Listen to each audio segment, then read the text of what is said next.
Isang kasal, isang traidor, at isang pusong durog na muling nabubuo para sa paghihiganti. Akala ni Clara, ang suot niyang puting belo ay simbolo ng wagas na pag-ibig. Ngunit ito pala ay tela lamang na magtatakip sa madilim na sikreto ng pamilya Song. Sa harap ng libu-libong tao, ipapakita ni Clara ang tunay na kulay ng kanyang mapangaping biyenan at manlolokong asawa. Sino ang tunay na magnanakaw ng dangal? Sino ang dapat lumuhod para sa patawad?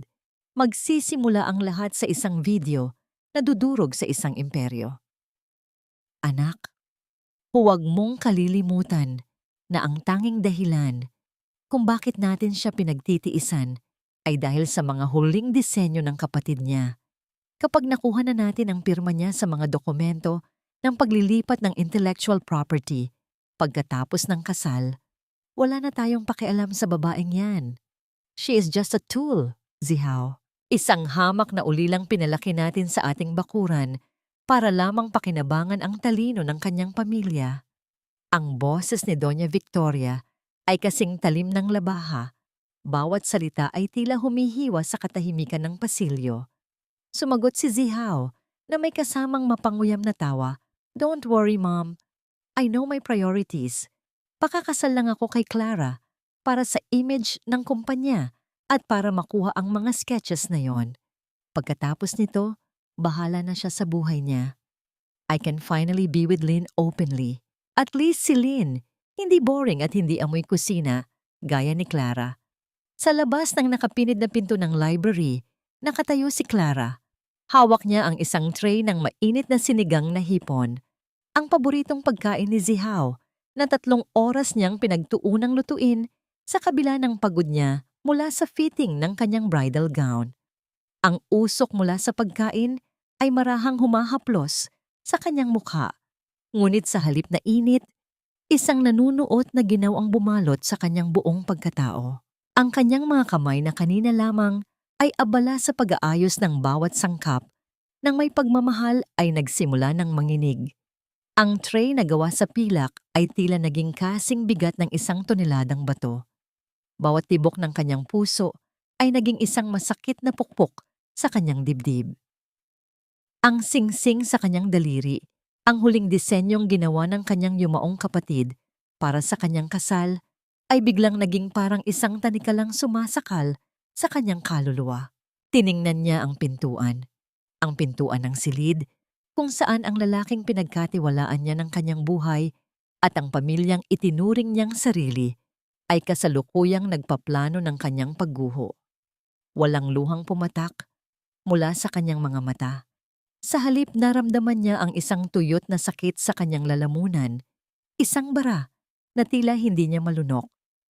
Ang kanyang paningin ay nanatiling nakapako sa ulam na dahan-dahang lumalamig, gaya ng kanyang mga pangarap na unti-unting nagiging abo. Ang bawat sakripisyo niya para sa pamilya Song, ang bawat gabing puyat para tapusin ang kanilang mga koleksyon ng alahas, at ang bawat panglalait na tiniis niya mula kay Doña Victoria ay nagbalik sa kanyang gunita gaya ng mga multong nagtatawanan. Dahan-dahang ibinaba ni Clara ang tray sa maliit na mesa sa tabi ng pasilyo.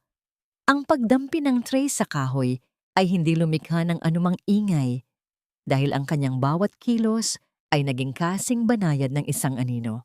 Tinalikuran niya ang pintuan nang hindi gumagawa ng kahit anong senyales ng kanyang presensya. Habang naglalakad siya palayo sa marangyang bahay na yon, ang bawat hakbang niya ay tila pag-iwan sa isang bahagi ng kanyang lumang sarili. Ang mapagmahal at masunuring Clara na handang ibigay ang lahat para sa utang na loob. Nang makalabas siya sa gate at maramdaman ang malamig na hangin ng gabi, huminto siya at tumingala sa madilim na langit. Ang mga bituin ay tila mga hiyas na nagkalat, ngunit para sa kanya, wala na silang ningning. Sa kanyang isipan, umalingaw-ngaw ang isang tanong na tila isang sumpa na hindi niya matatatakasan. Ito ba ang tunay na halaga ng aking katapatan? Ang maging isang kasangkapan lamang na itatapon matapos pakinabangan, habang ang alaala ng aking kapatid ay ginagamit para sa kanilang kasakiman? Nanatili siyang nakatayo sa gitna ng kadiliman, mag-isa at wasak, habang ang ilaw ng mansyong Song ay patuloy na nagliliyab sa likuran niya, tila isang babala ng isang darating na unos na walang sino man sa kanila ang nakahanda. Hindi ko alam kung anong uri ng pagpapalaki ang nakuha mo sa labas, Clara, pero kahit ang paggawa ng simpleng kape ay hindi mo pa rin maperpekto. Masyadong matabang, gaya ng iyong pagkatao. O baka naman nakakalimutan mo na kung sino ang nagahon sa iyo mula sa burak nung mamatay ang kuya mo. Ang boses ni Doña Victoria ay pumailan lang sa loob ng malawak na dining room. Bawat salita ay tila isang latigo na humahagupit sa likuran ni Clara. Nakaupo ang matanda sa kanyang marangyang upuan. Ang kanyang mga braso ay nakapatong sa mesa habang tinitingnan ang tasa ng kape na tila isang dumi na ayaw niyang hawakan. Sa harap niya, nakatayo si Clara. Ang kanyang mga kamay ay nakatago sa likod ng kanyang apron. Pilit na itinatago ang pamumula ng kanyang mga daliri dahil sa mainit na tubig na tumapon sa kanya kanina sa kusina. Isang malalim na katahimikan ang bumalot sa silid. Ang tanging maririnig ay ang mahinang pag-ikot ng ceiling fan sa itaas na tila isang mabagal na orasan na nagbibilang ng bawat segundo ng kanyang pagtitiis. Hindi kumibo si Clara. Alam niya ang script na ito. Alam niya ang bawat linyang sasabihin ng matanda bago pa man ito lumabas sa kanyang mga labi. Ito ang utang na loob. Isang hindi nakikitang tanikala na nakagapos sa kanyang mga paa, na pumipigil sa kanya na humakbang palayo, kahit na ang bawat himaymay ng kanyang puso ay nagnanais ng tumakas. Pasensya na po, Mami Victoria. Uulitin ko na lang po. Mahinang sagot ni Clara. Ang kanyang tinig ay walang emosyon. Parang isang sirang plaka na natutunan ng maging manhid. Lumapit siya at dahan-dahang kinuha ang tasa. Sa pagyuko niya, naramdaman niya ang mapanghusgang titig ng matanda sa kanyang batok. Siguraduhin mo lang, Clara, dahil kung hindi dahil sa Pamilya Song, baka sa kalsada lang nabulok ang bangkay ng kuya mo. Kami ang nagbigay sa kanya ng disenteng libing. Kami ang nagbigay sa iyo ng bubong. Huwag mong kakalimutan na ang lahat ng suot mo, ang lahat ng kinakain mo, ay galing sa pawis ng anak ko. Dagdag pa ni Victoria, ang kanyang boses ay puno ng mapagkunwaring malasakit na lalong nagpapakulo sa dugo ni Clara. Bago tumalikod, kinuha ni Clara ang kamay ng matanda para sa isang pagmamano. Isang tradisyon ng paggalang na sa sandaling iyon ay naramdaman niyang parang isang sumpa. Ang tuyot at malamig na balat ng kamay ni Victoria sa kanyang noo ay tila isang tatak ng pag-aari, isang paalala na sa loob ng bahay na ito, siya ay hindi isang tao, kundi isang kasangkapan na binili ng isang utang na hindi kailanman mababayaran. Nang makabalik sa kusina, hindi na nag-aksaya ng panahon si Clara. Ang kape ay hinayaan niyang lumamig sa lababo. Pumasok siya sa maliit na silid sa likod ng labahan kung saan nakatago ang kanyang mga gamit. Doon, sa ilalim ng isang maluwag na tabla sa sahig, kinuha niya ang isang lumang kahon. Dito niya itinatago ang mga huling sulat ng kanyang kapatid. Nanginginig ang kanyang mga daliri habang binubuksan ang isang lukot na papel. Isang guhit ito ng isang kwintas. Ngunit may mga numerong nakasulat sa gilid na hindi niya maintindihan noon. Ngunit matapos marinig ang usapan ni Zihao at Victoria kagabi, ang bawat linya ay nagsimula nang magkaroon ng kahulugan. Ang kanyang kapatid ay hindi namatay sa isang simpleng aksidente sa kalsada. May isang bagay na natuklasan ang kanyang kapatid tungkol sa mga ilegal na transaksyon ng mga Song gamit ang mga disenyo ng alahas. Biglang naramdaman ni Clara ang panginginig ng kanyang cellphone sa bulsa ng kanyang apron. Isang mensahe mula sa isang hindi kilalang numero ang bumungad sa kanya.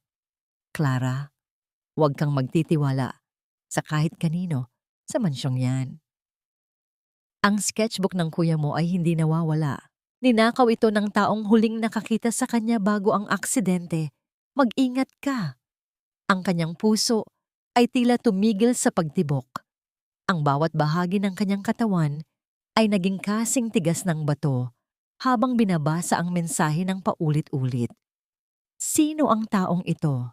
At paano niya nalaman ang tungkol sa sketchbook? Dahan-dahang tumingin si Clara sa labas ng bintana ng kusina, kung saan ang hardinero ay abalang nagtatabas ng mga rosas.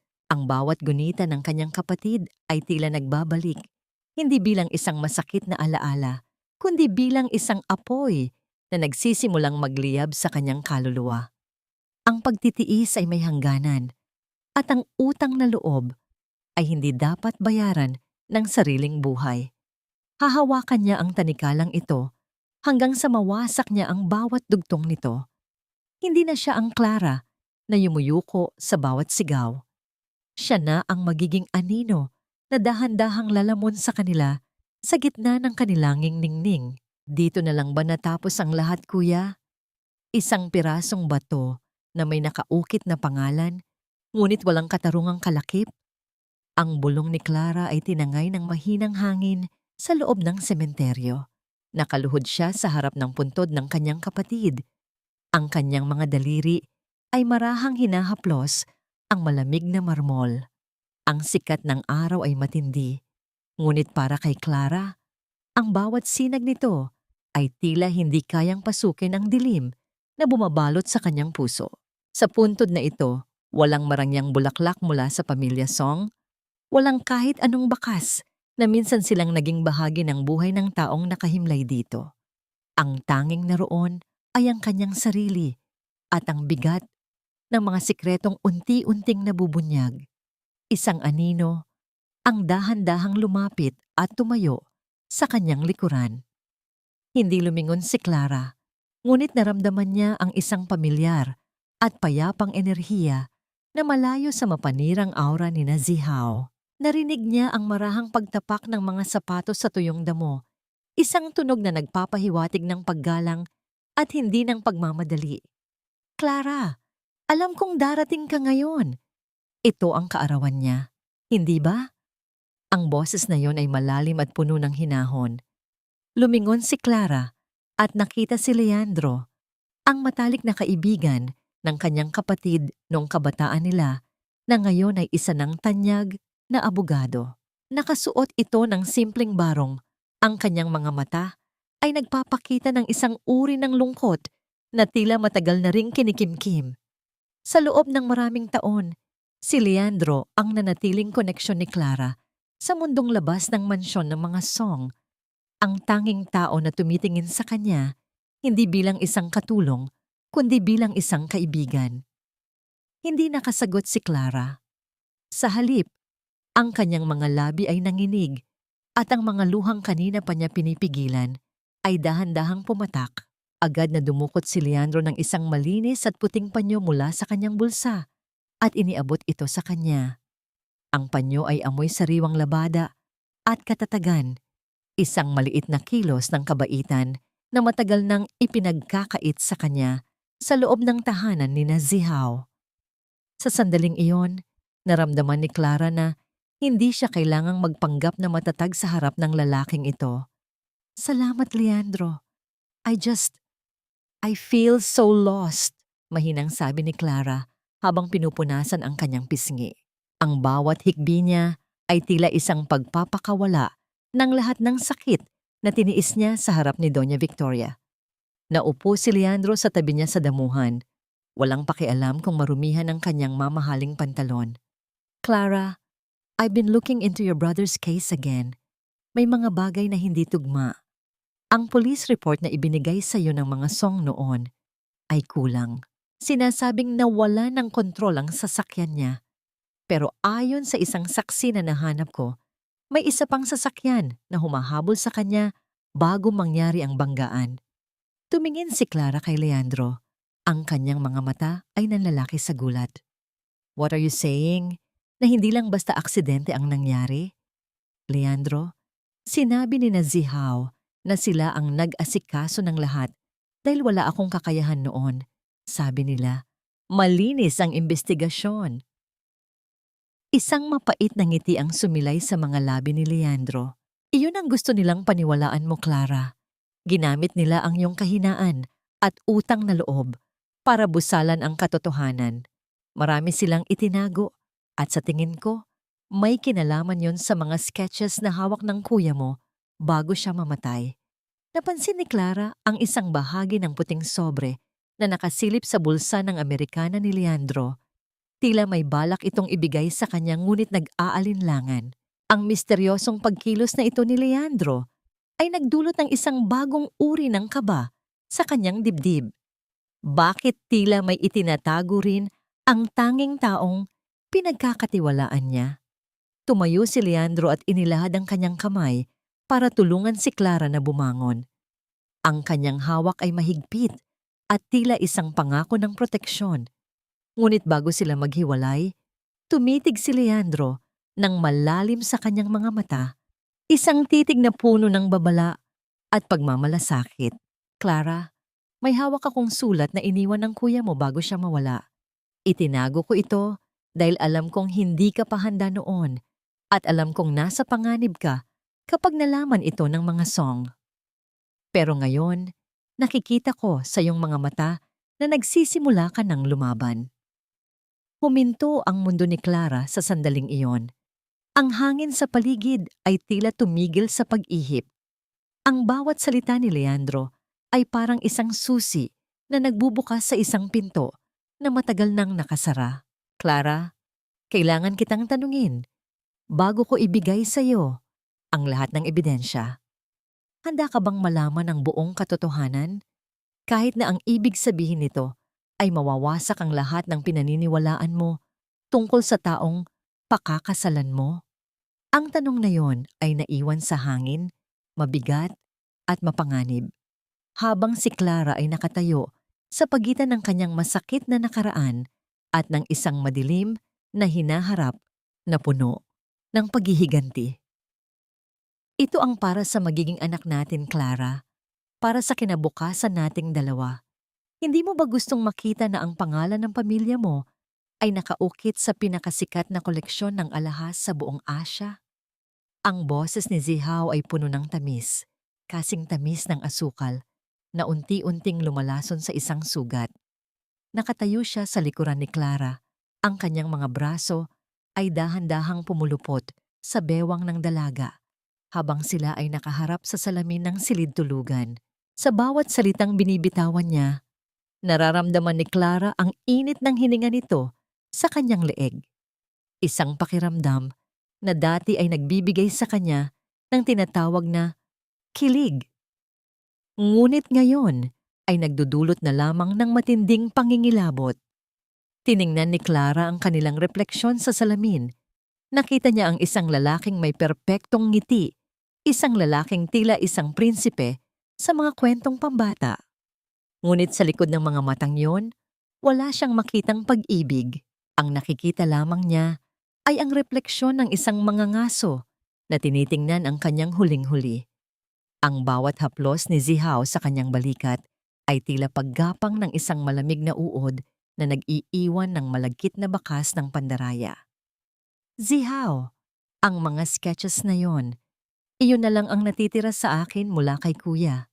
Hindi ba pwedeng itago muna natin? Masyado pa itong masakit para sa akin. Mahinang tugon ni Clara. Pilit na pinapatatag ang kanyang boses sa kabila ng panlalamig ng kanyang mga kamay. Humarap si Zihao sa kanya, hinawakan ang kanyang muka at tiningnan siya ng diretso sa mga mata. Mahal, listen to me. Kung hahayaan nating matulog lang ang mga disenyong yon sa baul, parang pinatay na rin natin ang pangarap ng kuya mo. Ang pamilya song ang may kakayahang gawing totoo ang mga iyon. Gagawin nating tanyag ang pangalan niya. Isipin mo, Clara, ito ang pinakamagandang regalo natin sa kanya sa araw ng ating kasal.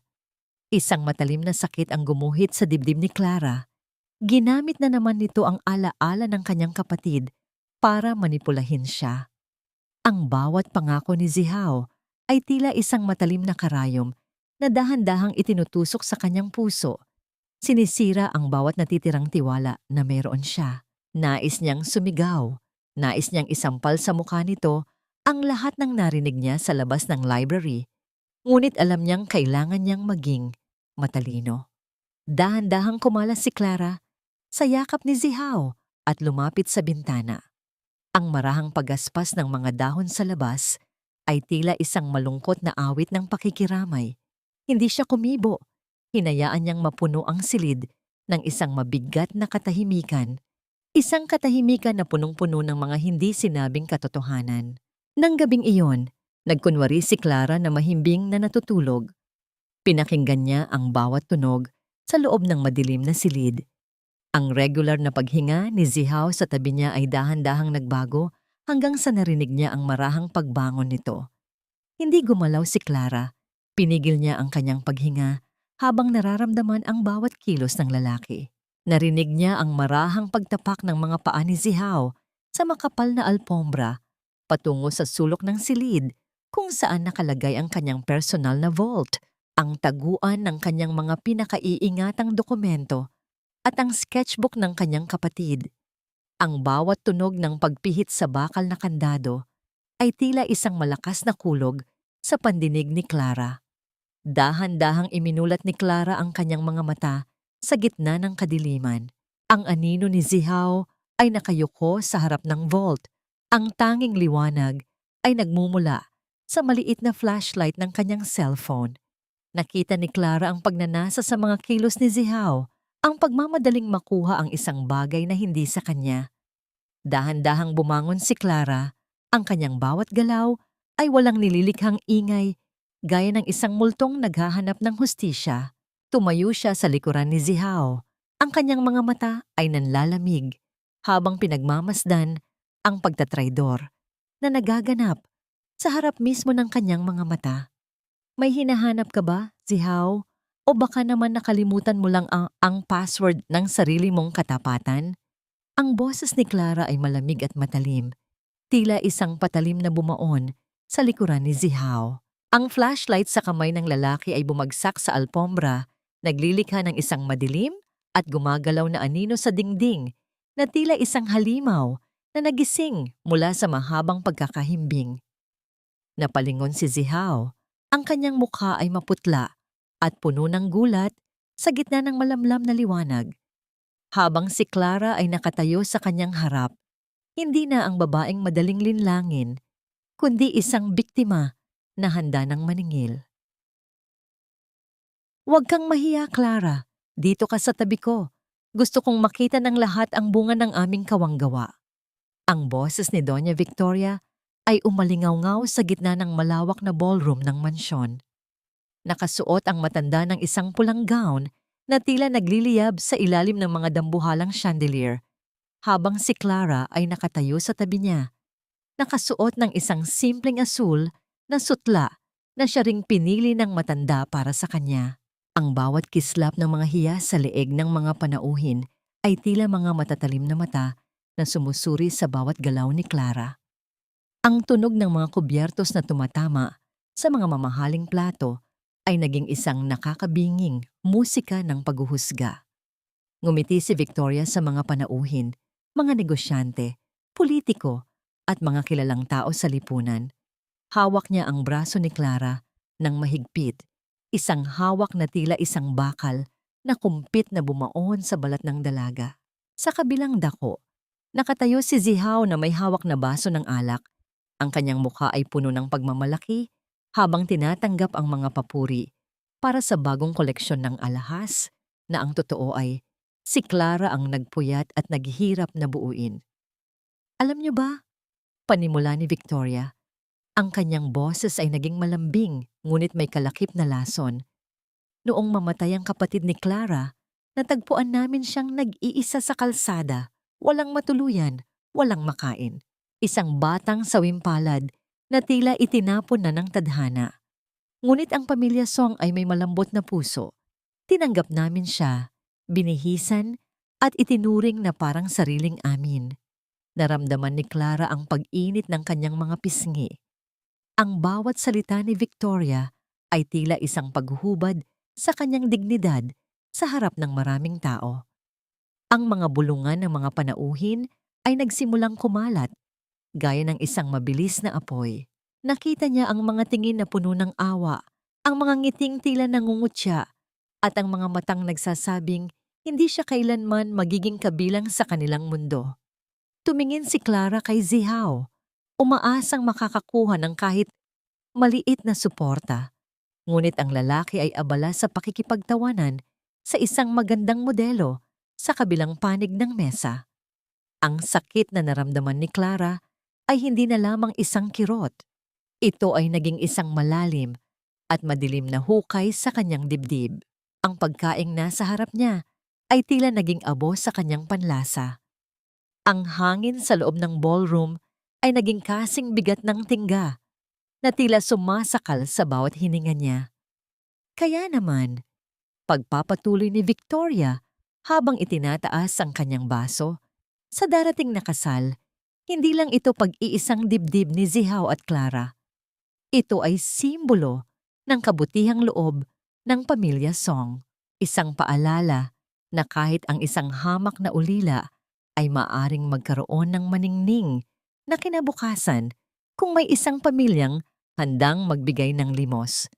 Isang malakas na tawanan at palakpakan ang sumunod sa mga salita ni Victoria.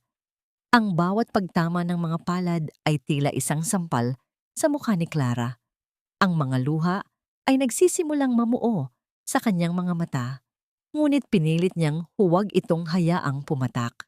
Sa ilalim ng mesa, ang kanyang mga kamay ay mahigpit na nakakuyom. Ang kanyang mga kuko ay bumaon sa kanyang mga palad hanggang sa makaramdam siya ng tunay na sakit. Isang sakit na mas madaling tiisin kaysa sa kahihiyang nararanasan niya ngayon. Sa gitna ng pagdiriwang, lumapit si Victoria sa kanya at bumulong sa kanyang tenga, sapat na para siya lang ang makarinig. Ngumiti ka, Clara. Huwag mong ipakita ang iyong pagiging dukha sa harap ng aking mga kaibigan. Tandaan mo, ikaw ay isang proyekto lamang ng aming kawanggawa. Kung wala kami, isa ka pa ring basurang pinupulot sa kalsada. Nanigas ang buong katawan ni Clara. Ang kanyang paningin ay nagdilim at ang paligid ay tila nawalan ng tunog.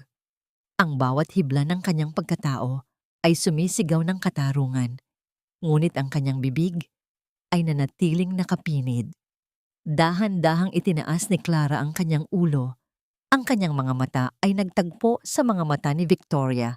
Sa unang pagkakataon, ang takot sa loob ni Clara ay napalitan ng isang malamig at matalim na determinasyon. Kung ito ang tingin nila sa kanya, isang basura, isang proyekto, isang limos. Kung gayon, ipapakita niya sa kanila kung gaano kadelikado ang isang basurang nagkakaroon ng sariling ningning. Bago matapos ang gabi, isang hindi inaasahang pangyayari ang yumanig sa lahat.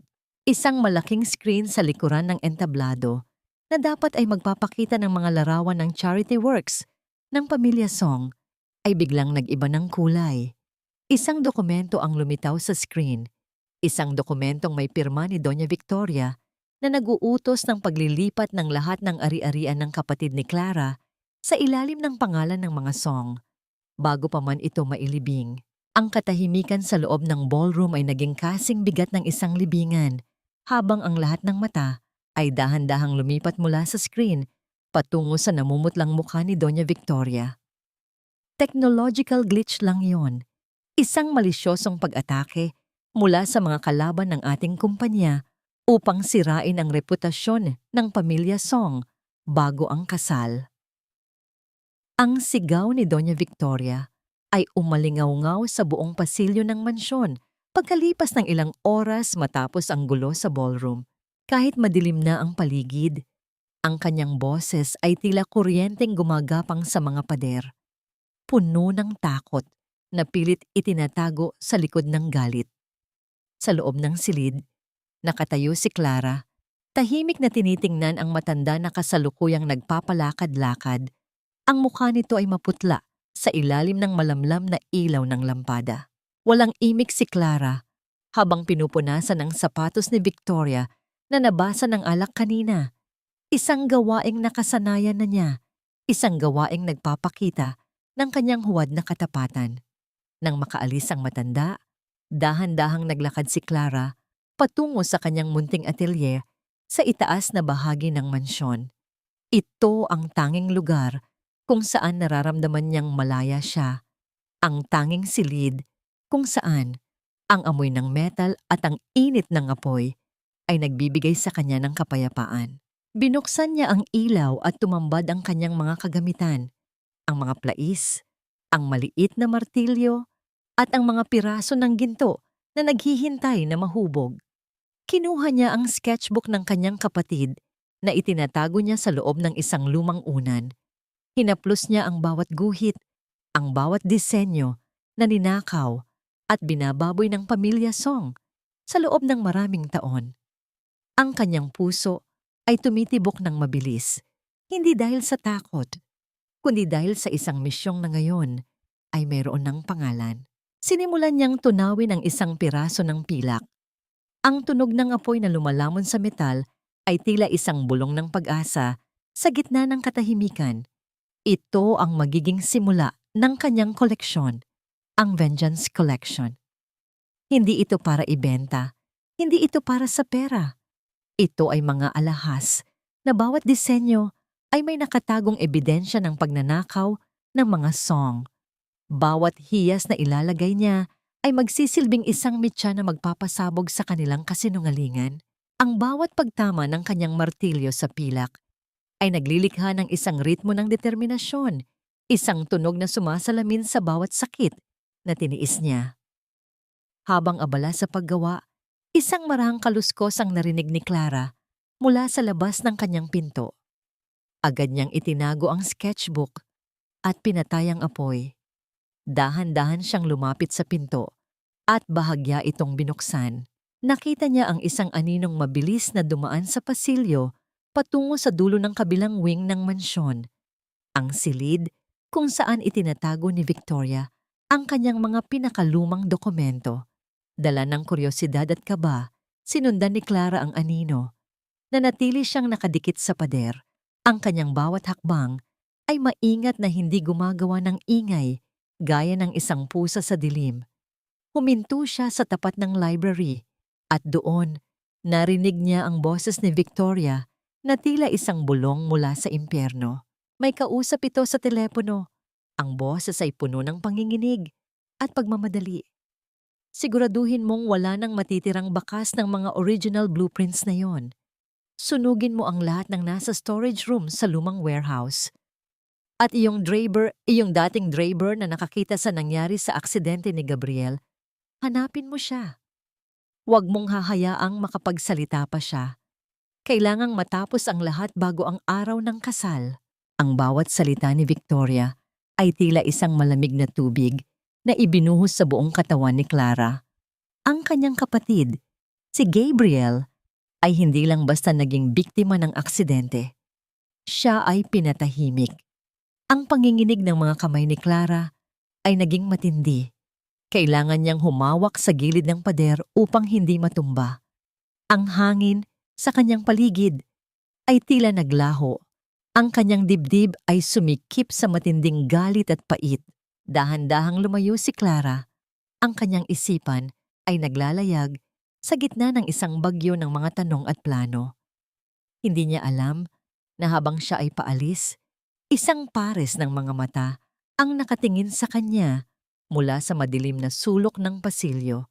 Isang taong kanina pa rin pala nakikinig sa bawat salitang binitawan ng matanda. Napatigil si Clara nang maramdaman ang isang kamay na humawak sa kanyang balikat mula sa likuran.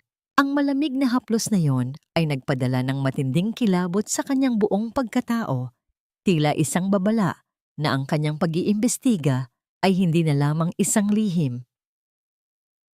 "Huwag kang sisigaw, Clara. Ako ito." Ang pamilyar na baritono ng boses ni Leandro ang nagpatahimik sa mabilis na pagtibok ng puso ni Clara. Dahan-dahang lumingon si Clara at nakita ang seryosong mukha ng abogado sa gitna ng madilim na pasilyo. Ang tanging liwanag na nagmumula sa bintana ay nagbibigay ng anino sa kanyang matitigas na panga. Ngunit ang kanyang mga mata ay puno ng pag-aalala. Nakasuot pa rin ito ng kanyang opisina attire, Tila galing sa isang mahabang pulong bago nagpa siyang magtungo sa mansyon para sa usapinin ng prenuptial agreement na ipinipilit ni Victoria. Leandro, anong ginagawa mo rito? Masyadong mapanganib. Bulong ni Clara. Ang kanyang boses ay nanginginig pa rin sa takot at galit. Nararamdaman niya ang init ng kamay ni Leandro sa kanyang balikat. Isang hawak na nagbibigay sa kanya ng lakas na tila unti-unti na siyang iniiwan. Narinig ko ang lahat, Clara. Kanina pa ako narito sa dulo ng pasilyo. Sagot ni Leandro. Ang kanyang tinig ay naging kasing hina ng isang bulong ng hangin. Hindi tayo pwedeng mag-usap dito. Sumunod ka sa akin sa garden, sa tapat ng lumang gazebo kung saan walang mga kamera. Maingat na naglakad ang dalawa, tila mga aninong umiiwas sa liwanag ng mga security lights ng mansyon. Nang makarating sila sa malilim na bahagi ng hardin, kung saan ang amoy ng mga bulaklak ng sampagita ay nananaig sa hangin, huminto si Leandro at humarap kay Clara. Ang marahang pagaspas ng mga dahon sa paligid ay nagbibigay ng isang uri ng proteksyon laban sa anumang pandinig. Clara, totoo ang narinig mo. May kaugnayan ang pamilya Song sa pagkawala ng Draper na si Mang Pedring, ang tanging saksi sa gabi ng aksidente ni Gabriel, panimula ni Leandro. Kinuha niya ang mga kamay ni Clara at marahang hinawakan ang mga ito. Ang lamig ng mga daliri ni Clara ay unti-unting napalitan ng init na nagmumula sa palad ni Leandro. Isang kilig na hindi inaasahan ni Clara sa gitna ng ganitong panganib, isang pakiramdam ng pagiging ligtas sa bisig ng isang taong tunay na nagmamalasakit. Tutulungan kita, Clara, hindi lang bilang abogado mo, kundi bilang taong nagmamahal sa kapatid mo at sayo, dagdag ni Leandro. Ang kanyang titig ay naging malalim at puno ng katapatan. May nahanap na akong lead kung nasaan si Mang Pedring. Itinatago siya sa isang liblib na lugar sa labas ng probinsya. Kailangan nating kumilos bago siya mahanap ng mga tauhan ni Victoria. Tumingala si Clara kay Leandro. Ang kanyang mga mata ay nagniningning sa gitna ng kadiliman. Gagawa ako ng paraan para makaalis sa mansyon nang hindi nila napapansin. Leandro, sinimulan ko na ang paggawa ng mga alahas. Gagamitin ko ang mga yon para ilabas ang katotohanan sa mismong gabi ng kasal. Iyon ang tanging paraan para hindi sila makatakas. Isang munting ngiti ang sumilay sa mga labi ni Leandro. Hinawakan niya ang isang hibla ng buhok ni Clara at inilagay ito sa likod ng kanyang tenga. Ang simpleng kilos na ito ay nagdulot ng isang kakaibang pintig sa puso ni Clara. Isang pakiramdam na matagal na niyang hindi nararanasan sa piling ni Zihao. Sa harap ni Leandro, hindi siya isang proyekto o isang limos, kundi isang babaeng karapat-dapat na ipaglaban. Ngunit ang katahimikan ng gabi ay biglang nabasag. Ang tunog ng mga yabag ng sapatos sa semento ay dahan-dahang lumalapit sa kinaroroonan nila. Ang liwanag ng isang flashlight ay nagsimulang gumala sa mga halaman, papalapit ng papalapit sa gazebo. Clara, nandyan ka ba? Ang boses ni Zihao ay puno ng suspisya, matalim at mapanuri. Mabilis na hinila ni Leandro si Clara sa likod ng isang malaking puno. Ang kanilang mga katawan ay magkadikit, sapat na para marinig ni Clara ang mabilis na tibok ng puso ni Leandro. Nanatili silang hindi gumagalaw, halos hindi humihinga, habang ang liwanag ng flashlight ni Zihao ay tumama sa kinatatayuan nila kanina lamang. Nararamdaman ni Clara ang init ng katawan ni Leandro at ang bango ng kanyang pabango na humahalo sa amoy ng gabi. Isang panganib ang nakaabang, ngunit sa sandaling iyon, mas nanaig ang pakiramdam ng isang lihim na alyansa na mas matibay pa sa anumang bakal. Nang dahan-dahang lumayo ang liwanag at ang mga yabag ni Zihao ay muling nawala sa loob ng mansyon, huminga ng malalim si Leandro. Ngunit bago sila maghiwalay, may nakita si Clara sa sahig na nalaglag mula sa bulsa ni Zihao kanina. Isang susi na may kakaibang disenyo. Isang susi na tila pamilyar sa kanyang mga alaala tungkol sa opisina ni Gabriel. Ang puting belo na ito ay hindi simbolo ng aking kaligayahan, kundi isang telang pamburol para sa lahat ng aking mga pangarap na pinatay ng pamilyang ito. Ang bulong ni Clara ay halos hindi marinig habang nakatitig siya sa kanyang bridal gown na nakasabit sa gitna ng silid. Ang marangyang tela ay nagniningning sa ilalim ng ilaw. Tila nangungutya sa dilim na bumabalot sa kanyang puso. Bukas, sa harap ng dambana, suot ang puting kasuotang ito. Magsisimula ang isang palabas na babago sa tadhana ng lahat. Ang bawat tahi ng gown ay tila mga tinik na nagpapaalala sa kanya ng bawat kasinungalingan ni Zihaw at Victoria. Isang marahang pagkatok ang narinig ni Clara. Pumasok si Doña Victoria. Ang mukha nito ay puno ng pagmamalaki habang tinitingnan ng gown. Lumapit ang matanda at hinaplos ang pisngi ni Clara. Ngunit ang haplos na yon ay tila pagdampi ng isang malamig na ahas. Siguraduhin mong bukas, Clara, ay magiging perpekto ka. Ang bawat mata sa bansa ay nakatingin sa atin. Huwag mong kakalimutan kung sino ang nagbigay sa'yo ng pagkakataong ito na maging isang reyna. Kahit nagaling ka lang sa putikan, anang matanda. Ang boses ay puno ng babala na nakabalot sa matatamis na salita. Opo, Mami Victoria, hinding-hindi ko po makakalimutan ang lahat ng ibinigay ninyo sa akin. Sagot ni Clara, ang kanyang mga mata ay nananatiling nakayuko upang itago ang naglalagay na apoy sa loob nito. Nang makaalis ang matanda, pumasok naman si Zihaw. May dala itong isang maliit na kahon ng alahas, isang huling regalo raw bago ang kanilang kasal. Ngunit nang lumapit ang lalaki, nanuot sa ilong ni Clara ang amoy ng isang pabangong bulaklak, isang pabangong hindi sa kanya, kundi kay Lynn. Isang matinding pandidiri ang gumapang sa lalamunan ni Clara, ngunit pinilit niyang ngumiti. Para sa pinakamagandang bride ko, sabi ni Zihaw bago hinalikan ang noo ni Clara. Ang bawat dampi ng labi nito ay tila isang laso na kumakalat sa balat ng dalaga. Bukas, Clara, ang pamilya Song ay magiging mas makapangyarihan kaysa dati. At ikaw ang susi doon. Nang maiwan siyang muli sa silid, mabilis na kinuha ni Clara ang susi na nakuha niya kagabi. Sinubukan niya itong gamitin sa isang maliit na drawer sa ilalim ng desk ni Zihaw na matagal na niyang pinaghihinalaan. Sa isang marahang pagpihit ng bakal, bumukas ang drawer nang walang kahit anong ingay.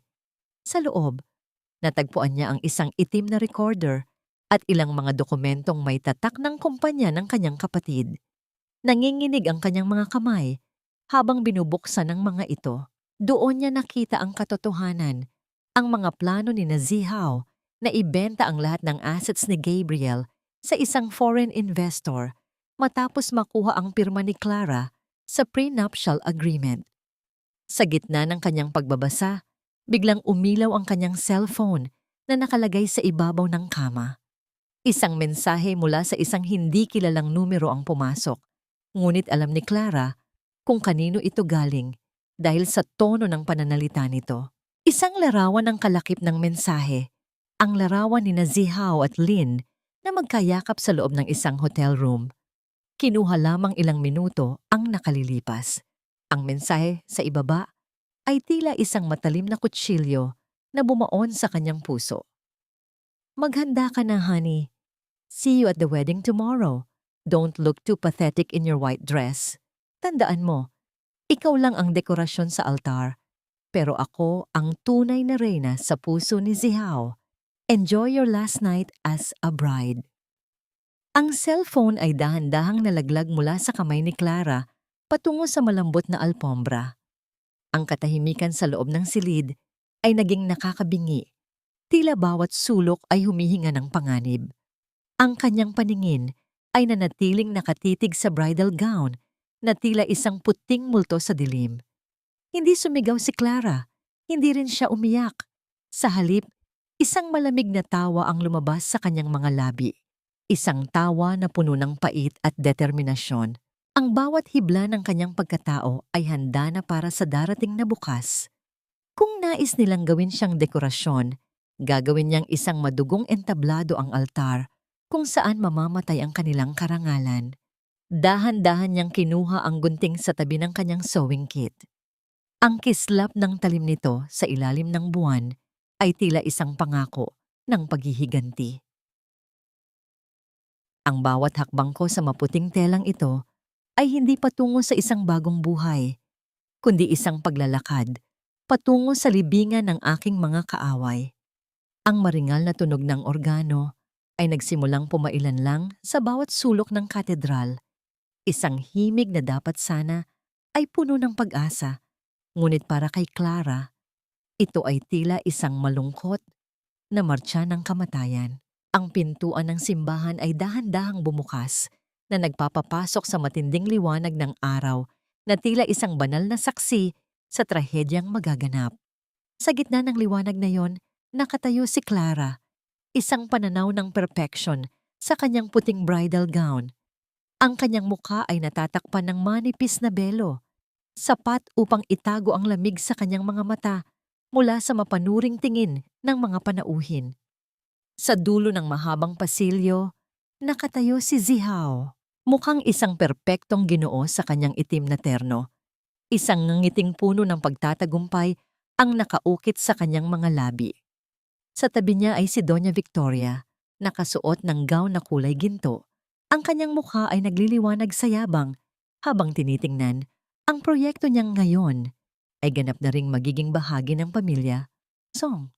Ang bawat kislap ng mga hiyas sa loob ng katedral ay tila mga nanunuyang mata, nagpapaalala kay Clara na ang lahat ng karangyaan sa kanyang paligid ay itinayo sa dugo at pawis ng kanyang yumaong kapatid. Nagsimulang maglakad si Clara. Ang marahang pagkaluskos ng kanyang mahabang gown sa marmol na sahig ay ang tanging ingay na naririnig niya sa gitna ng katahimikan ng mga panauhin. Bawat tao sa simbahan ay nakatingin sa kanya. Ang mga bulungan tungkol sa swerteng ulila ay tila mga bubuyog na humuhuni sa kanyang pandinig. Ang amoy ng mga sariwang bulaklak ng rosas at liryo ay naging kasing pait ng lason sa kanyang pangamoy. Pakiramdam ni Clara ay sumasakal sa kanya ang corset ng kanyang gown. Bawat hininga ay isang pakikipaglaban. Nang makarating siya sa gitna, nagtama ang kanyang paningin kay Leandro na nakatayo sa isang madilim na sulok ng katedral. Ang abogadong kaibigan ay tumango ng bahagya. Isang tahimik na senyales na ang lahat ay handa na. Ang kislap ng katapatan sa mga mata ni Leandro ang tanging nagbigay kay Clara ng lakas upang hindi manginig ang kanyang mga tuhod. Nang iabot ni Zihao ang kanyang kamay kay Clara, naramdaman ng dalaga ang isang matinding pangingilabot. Ang haplos ng kamay ni Zihao ay tila pagdampi ng isang malamig na bakal sa kanyang balat. "You look breathtaking, Clara. Finally, you are mine." Bulong ni Zihao nang silang dalawa ay nakatayo na sa harap ng dambana. Ngumiti si Clara sa likod ng kanyang belo. Isang ngiting hindi nakikita, ngunit naramdaman ng kanyang buong kaluluwa. "Oo, Zihao. Bukas ang lahat sa mundong ito ay malalaman kung sino ba talaga ang nagmamay-ari sa bawat isa sa atin." Nagsimula ang seremonya. Ang boses ng pari ay tila isang malabong bulong sa background, habang ang isip ni Clara ay nakatuon sa malaking screen sa gilid ng altar. Ang screen na dapat ay magpapakita ng kanilang love story video bago ang pagpapalitan ng mga panata. Nakita ni Clara si Lynn sa hanay ng mga panauhin, nakasuot ng isang mapanuring ngiti. Tila hinihintay ang sandaling matapos ang seremonya upang ipagpatuloy ang kanyang lihim na ugnayan kay Zihao. Dumating ang sandali ng video presentation. Patay ang lahat ng ilaw sa loob ng katedral. Tanging ang asul na liwanag mula sa malaking screen ang nagbibigay ng anino sa mga mukha ng mga tao. Ang katahimikan ay naging kasing bigat ng isang libingan. Humarap si Clara sa technician na nasa gilid at marahang tumango. Isang bulong na puno ng pait at determinasyon ang kumawala sa kanyang mga labi. Sapat lamang upang marinig ng sarili. "Simulan mo na. Ipakita mo sa kanila ang tunay na kulay ng ningning na ito." Isang marahang tunog ng pag-scroll ng video ang narinig. At ang unang imaheng lumabas sa screen ay hindi ang masayang mukha ni na Clara at Zihaw, kundi isang madilim na video recording mula sa loob ng opisina ni Gabriel. 3 taon na ang nakalilipas. Ang boses ni Doña Victoria ay umalingaw-ngaw sa buong katedral mula sa mga speaker. Huwag kang mag-alala, Zihaw. Kapag wala na si Gabriel, lahat ng kanyang mga disenyo at kayamanan ay mapupunta sa atin. Si Clara, isang pirasong papel lang ang batang iyan na madali nating mapipirmahan. Ang buong simbahan ay napasinghap sa gulat. Habang si Zihao ay dahan-dahang lumingon kay Clara, ang kanyang mukha ay naging kasing putla ng abo. Tapos na ang palabas, Zihao. Hubad na ang inyong katotohanan sa harap ng Diyos at ng mga taong ginamit ninyo para sa inyong kasakiman. Ang boses ni Clara ay hindi nanginginig. Ito ay malamig, matatag, at punong-puno ng awtoridad na tila isang huling hatol ng isang hukom. Dahan-dahan niyang itinaas ang kanyang mga kamay at hinawi ang puting belo na tumatakip sa kanyang mukha. Wala nang bakas ng takot o pagiging sunod-sunuran. Ang kanyang mga mata ay nagniningning sa galit na matagal nang kinimkim, tila mga hiyas na dumaan sa matinding apoy upang maging ganap na matigas. Sa paligid, ang katedral na kanina ay puno ng banal na katahimikan ay naging pugad ng kaguluhan. Ang tunog ng mga bulungan ng mga panauhin ay tila isang malakas na agos ng tubig na bumabagsak sa mga bato. Ang bawat tao ay nakatayo. Ang ilan ay kumukuha ng video gamit ang kanilang mga telepono, habang ang iba ay hindi makapaniwala sa narinig mula sa screen. Ang marangyang imahe ng Pamilya Song na binuo sa loob ng ilang dekada ay gumuho sa loob lamang ng ilang segundo. Patayin niyo ang screen na yan. Isang kasinungalingan ang lahat ng yan. Ang sigaw ni Doña Victoria ay pumailan lang. Ang kanyang boses ay tila isang sugatang hayop na nagwawala. Ang kanyang gintong gown ay hindi na mukhang maringal. Tila ito ay naging isang kulungang nagpapatingkad sa kanyang pagkapahiya. Sinubukan niyang sugurin ng technician, ngunit huli na ang lahat. Ang bawat salita ng kanyang pag-amin sa video ay nakatatak na sa isipan ng madla. Humarap si Victoria kay Clara. Ang kanyang mukha ay namumula sa matinding puot. Ikaw na walang utang na loob. Pagkatapos ng lahat ng ibinigay namin sa'yo, ito ang isusukli mo? Isang hamak na ulila na pinulot namin sa kalsada. Itinaas ni Victoria ang kanyang kamay upang sampalin si Clara ng buong lakas. Ang lahat ay napasinghap. Inaasahan ang tunog ng palad na tatama sa pisngi ng dalaga. Ngunit bago pa man dumampi ang mga daliri ng matanda, mabilis na sinalo ni Clara ang braso ni Victoria sa gitna ng hangin. Ang hawak ni Clara ay mahigpit, kasing tigas ng bakal, na naging sanhi ng pagkagulat sa mga mata ng matanda. Huwag niyo na muling susubukan na itaas ang inyong kamay sa akin. Bulong ni Clara, ang kanyang boses ay naging kasing talim ng isang punyal. Ang utang na loob na sinasabi niyo ay nabayaran na ng dugo ng kapatid ko. Hindi niyo ako pinulot sa kalsada para tulungan. Pinulot niyo ako para maging aliping bubusog sa inyong mga bulsa. Ang bawat hiyas na suot niyo ngayon ay nakaw mula sa talino ni Gabriel. Binitawan ni Clara ang kamay ng matanda nang may matinding pandidiri. Lumingon siya kay Zihaw na hanggang ngayon ay nakatayo pa rin sa dambana, tila isang rebultong nawalan ng buhay. Ang lalaking akala niya ay kanyang kinabukasan ay isa palang anino ng panlilinlang. At ikaw, Zihaw, sambit ni Clara habang hinuhubad ang singsing sa kanyang daliri. Ang singsing na ito ay simbolo ng katapatan. Isang bagay na kailanman ay hindi mo tinaglay. Ibinabalik ko ito sa iyo, hindi dahil sa galit, kundi dahil wala na itong halaga sa akin. Gaya mo, isa na lamang itong piraso ng metal na walang kaluluwa. Ihinulog ni Clara ang singsing sa marmol na sahig. Ang marahang tunog ng pagtalbog ng ginto sa bato ay umalingaw-ngaw sa buong katedral Isang tunog na naghudyat ng formal na pagtatapos ng kanilang relasyon. Sa gitna ng tensyon, lumapit si Leandro mula sa karamihan. Tumayo siya sa tabi ni Clara. Ang kanyang presensya ay tila isang matibay na pader na handang protektahan ng dalaga mula sa anumang unos. Hinawakan ni Leandro ang siko ni Clara, isang tahimik na pagsuporta na nagparamdam sa lahat na hindi na mag-isa ang ulilang kanilang hinahamak. Tara na, Clara. Marami pang dapat ipaliwanag ang pamilyang ito sa batas. Ani Leandro, ang kanyang boses ay puno ng kapangyarihan. Habang naglalakad si Clara palayo sa altar, tinalikuran niya ang lahat ng karangyang naging kulungan niya. Ang kanyang bawat hakbang ay magaan. Tila ang bawat hibla ng kanyang gown ay unti-unting nagiging mga pakpak ng kalayaan. Ngunit sa pag-abot niya sa pinto ng katedral, isang pangkat ng mga pulis ang pumasok.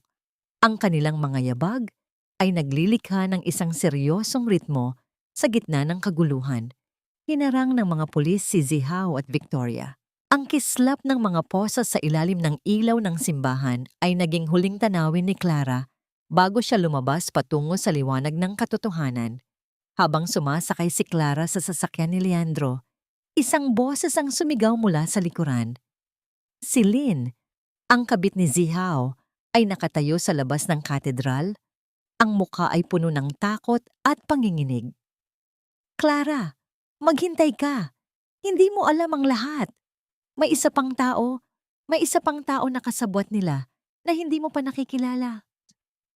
Ang kalayaan ay hindi palaging matamis. Kung minsan, ito ay may lasa ng abo mula sa mga pangarap na kailangang sunugin upang ang katotohanan ay muling magliwanag. Sa loob ng sasakyan ni Leandro, ang tanging maririnig ay ang mahinang ungol ng makina habang binabaybay nila ang daan palayo sa katedral. Nakatingin si Clara sa labas ng bintana. Pinapanood ang pagdaan ng mga ilaw ng lungsod na tila mga malalabong guhit ng nakaraan. Nakasuot pa rin siya ng kanyang bridal gown. Ang marangyang tela ay nakalukot sa makipot na upuan, tila isang puting alaala ng isang digmaang katatapos lamang. Ang kanyang mga kamay, na wala ng suot na singsing, ay nakapatong sa kanyang kandungan, tahimik at hindi na nanginginig. Naramdaman niya ang marahang pagpiga ni Leandro sa kanyang braso, isang tahimik na paalala na narito siya, na hindi na siya mag-iisa sa gitna ng dilim. Ang bango ng leather ng sasakyan at ang banayad na amoy ng mint mula kay Leandro ay nagbigay kay Clara ng isang uri ng kapayapaan na matagal na niyang hindi naramdaman sa loob ng mansyong Song. Dadalhin kita sa isang ligtas na lugar, Clara. Sa maliit na apartment na pagmamay-ari ng tita ko. Walang nakakaalam ng lugar na yon, kahit ang mga Song. Mahinang sabi ni Leandro, ang kanyang boses ay puno ng kalinga. Salamat, Leandro. Pero ang sinabi ni Lynn, ang tungkol sa isa pang kasabwat. Sino pa ang may kakayahang gumawa nito sa kapatid ko? Ang tanong ni Clara ay bumasag sa katahimikan. Ang kanyang tinig ay puno ng pag-aalinlangan. Hindi agad sumagot si Leandro. Ang kanyang mga daliri ay mahigpit na humawak sa manibela, habang ang kanyang paningin ay nanatiling nakapako sa kalsada. Iyon ang aalamin natin, Clara. Ngunit sa ngayon, ang mahalaga ay nakalaya ka na sa mga taong yon. Bukas, gigising ang buong bansa na ang pamilya Song ay hindi na ang mga tinitingalang idolo, kundi mga kriminal sa mata ng lahat. Nang makarating sila sa apartment, tinulungan ni Leandro si Clara na bumaba. Ang bawat hakbang ni Clara sa semento, habang hila-hila ang mabigat na buntot ng kanyang gown, ay tila isang pag-akyat sa isang matarik na bundok. Nang makapasok sa loob, ang payak na ayos ng silid ay naging isang malaking ginhawa para sa kanya. Walang mga gintong dekorasyon, walang mga dambuhalang chandelier, tanging ang katahimikan ng isang tunay na tahanan.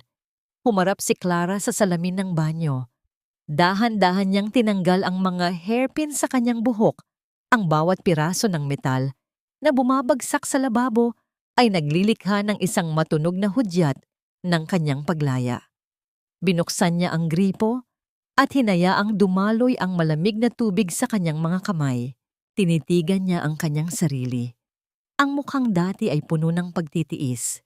Ngayon ay may bakas na ng determinasyon. Paglabas niya, nakita niyang nakabukas ang telebisyon. Ang balita ay tungkol na sa nangyari sa katedral. Nakita niya ang footage ni Doña Victoria na pilit itinatago ang mukha habang isinasakay sa patrol car at si Zihao na nakayuko at tila nawalan ng lahat ng yabang. Ang hiya o ang matinding kahihiyan ay malinaw na nakaukit sa kanilang mga mukha. Isang parusang mas matindi pa sa anumang kulungan para sa mga taong itinuring ang kanilang sarili na mas mataas sa lahat. Ngunit sa gitna ng ulat, may isang detalye na nakakuha ng atensyon ni Clara. Isang hindi kilalang lalaki ang nakitang mabilis na lumabas sa likurang bahagi ng katedral bago pa man dumating ang mga pulis. Ang lalaki ay nakasuot ng itim na Amerikana at may hawak na isang brown na envelope. Ang parehong envelope na nakita ni Clara sa mga gamit ni Zihao noon. Leandro, tingnan mo. Turo ni Clara sa screen. Lumapit si Leandro. Ang kanyang mukha ay naging seryoso. Iyan marahil ang tinutukoy ni Lynn. May isang taong nagmamanipula sa likod ni na Victoria. Isang taong mas malakas at mas mapanganib. Kinuha ni Clara ang kanyang bag at inilabas ang susi na nakuha niya mula kay Zihao. Ang susi na may kakaibang disenyo ng isang ibon. Ngayon lang niya napansin na sa ilalim ng disenyo ay may nakaukit na maliit na titik. M. Isang malamig na hangin ang tila dumaan sa loob ng apartment kahit sarado ang lahat ng bintana. Sino si M? At ano ang kinalaman niya sa huling gabi ng buhay ni Gabriel? Isang mahinang pagkatok ang narinig nila sa pinto ng apartment. Hindi ito ang malakas na katok ng mga pulis o ang galit na katok ng mga song. Ito ay isang mabagal, banayad, ngunit mapangabalang tatlong katok. Nang tingnan ni Leandro sa silip ng pinto, nanlaki ang kanyang mga mata at agad niyang hinarangan si Clara. Huwag kang lalapit, Clara. Manatili ka sa likod ko. Ang bawat pinto na isinasara ng tadhana ay nag-iiwan ng isang siwang kung saan sumisilip ang mga lihim na pilit nating itinatago. Naghihintay ng tamang sandali upang muling mangulap sa ating kapayapaan. Ang tunog ng kamao na tumatama sa matigas na kahoy ng pinto ay muling umalingaw-ngaw, mabagal at tila may dalang mabigat na timbang ng nakaraan. Nanatiling nakaharang si Leandro sa harap ni Clara. Ang kanyang likuran ay tila isang matibay na kuta habang ang kanyang kanang kamay ay dahan-dahang pumatong sa doorknob. Ramdam ni Clara ang tensyon sa hangin. Ang bawat hininga nila ay naging kasing bigat ng tingga. Nang dahan-dahang bumukas ang pinto, hindi isang kaaway ang bumungad sa kanila. Isang matandang lalaki ang nakatayo sa labas. Ang kanyang balat ay tila tuyong lupa na pinatibay ng maraming taon ng paghihirap. Nakasuot ito ng kupas na jacket at ang kanyang mga mata ay puno ng matinding takot at pagmamakaawa. Ang kanyang panginginig ay hindi dahil sa ginaw ng gabi, kundi dahil sa isang pasaning tila matagal na niyang pasan-pasan. Mang Pedring? Ang boses ni Leandro ay puno ng gulat. Isang bulong na tila hindi makapaniwala sa nakikita. Ang matanda ay dahan-dahang tumingin kay Clara.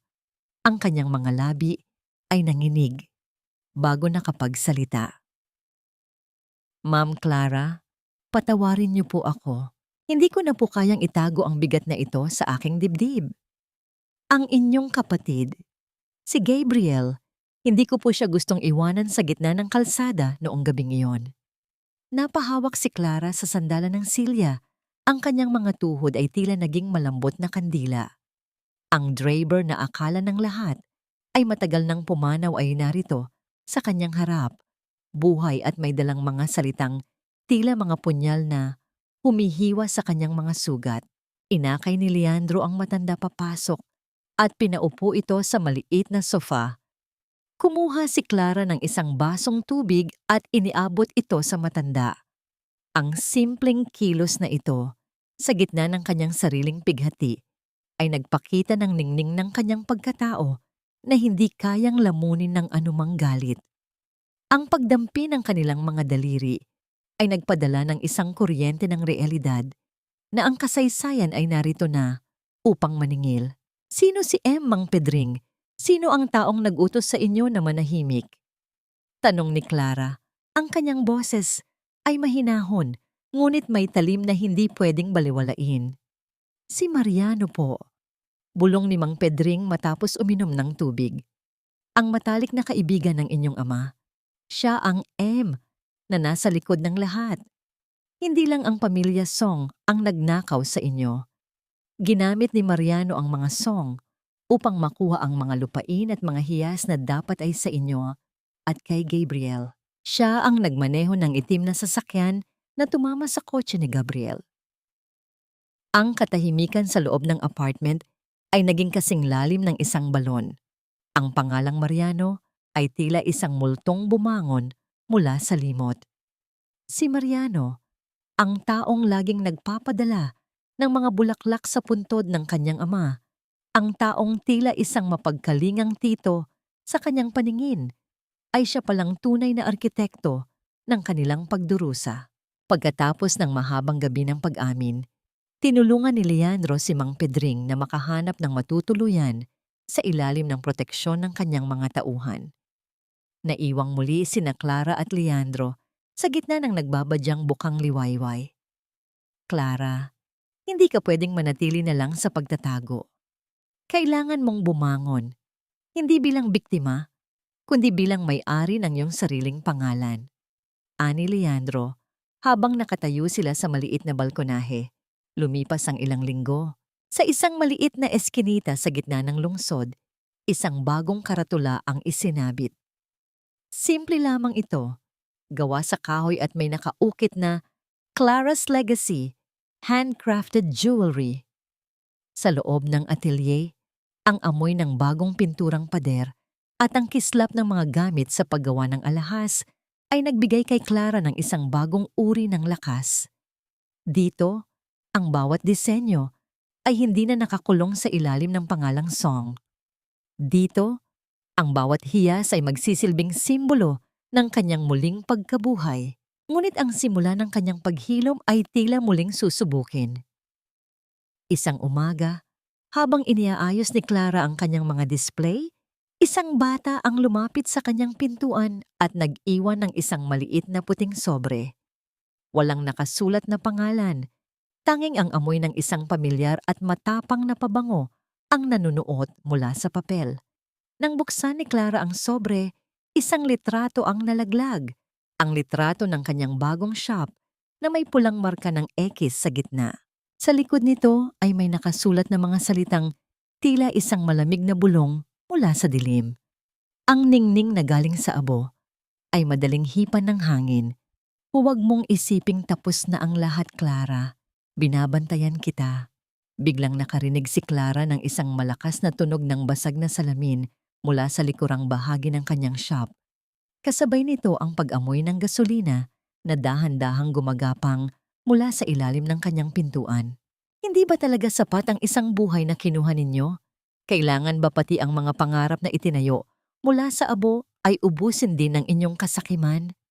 Ang tanong na ito ay tila isang piping pagsigaw sa loob ng isipan ni Clara, habang ang makapal na usok ay nagsisimulang bumalot sa kanyang munting atelier. Ang amoy ng gasolina ay naging kasing tapang ng isang sumpa. Nanunuot sa kanyang lalamunan at nagpapaiyak sa kanyang mga mata. Sa gitna ng nagngangalit na kulay kahel na liwanag na dahan-dahang lumalamon sa mga kurtina, nakatayo si Clara, hindi makagalaw habang pinapanood ang kanyang bagong simula na unti-unting nagiging uling. Ang bawat piraso ng kasangkapan, ang bawat disenyo na maingat niyang iginuhit sa ilalim ng liwanag ng buwan ay tila mga buhay na bagay na humihingi ng saklolo sa gitna ng init. Ang tunog ng mga kahoy na dahan-dahang kinakain ng apoy ay naglilikha ng isang nakakakilabot na ritmo. Isang musika ng pagkawasak na tila ipinadala ni Mariano upang ipaalala sa kanya ang kanyang kawalan ng kapangyarihan. Ngunit sa halip na tumakbo palabas upang iligtas ang kanyang sarili, sumugod si Clara patungo sa kanyang working table. Ang init ng hangin ay tila humahaplos sa kanyang balat ng may kalupitan, ngunit wala siyang pakialam. Inabot niya ang isang bakal na kahon kung saan nakatago ang huling sketchbook ni Gabriel. Ang kanyang mga daliri ay napaso sa mainit na metal, ngunit hindi niya ito binitawan. Para kay Clara, ang sketchbook na yon ay hindi lamang papel at tinta. Ito ang kaluluwa ng kanyang kapatid na hindi niya hahayaang mamatay sa ikalawang pagkakataon. Nang marating niya ang pinto, ang makapal na usok ay tila isang pader na humaharang sa kanyang bawat hininga. Ang kanyang paningin ay nagsimulang magdilim, at ang bigat ng kanyang mga binti ay naging kasing tindi ng tingga. Sa sandaling iyon, naramdaman niya ang isang matibay na bisig na pumuputol sa gitna ng usok. Isang basang tela ang tumakip sa kanyang ilong at bibig, at ang init ng isang katawan ay sumangga sa kanya laban sa naglalayab na paligid. Clara, kumapit ka sa akin. Huwag kang bibitaw. Ang boses ni Leandro ay tila isang anghel na bumaba sa gitna ng impyerno. Hindi alam ni Clara kung paano ito nahanap ang kanyang kinaroroonan, ngunit ang presensya ng lalaki ay nagbigay sa kanya ng huling lakas na kailangan niya. Sa labas ng atelier, habang ang mga tao ay nagtatakbuhan at ang tunog ng tubig na bumubuhos sa nagbabagang istruktura ay naglilikha ng makapal na puting usok na pasalampak si Clara sa semento. Mahigpit pa ring yakap ang bakal na kahon. Tumingala siya sa kanyang shop. Ang karatulang Clara's Legacy ay nahulog at dahan-dahang nasusunog sa putikan. Isang matinding pait ang bumalot sa kanyang puso. Ang bawat patak ng ulan na nagsimulang mahulog mula sa langit ay tila nakikiramay sa kanyang muling pagkadapa. Inalalaya ni Leandro si Clara na sumandal sa kanyang dibdib.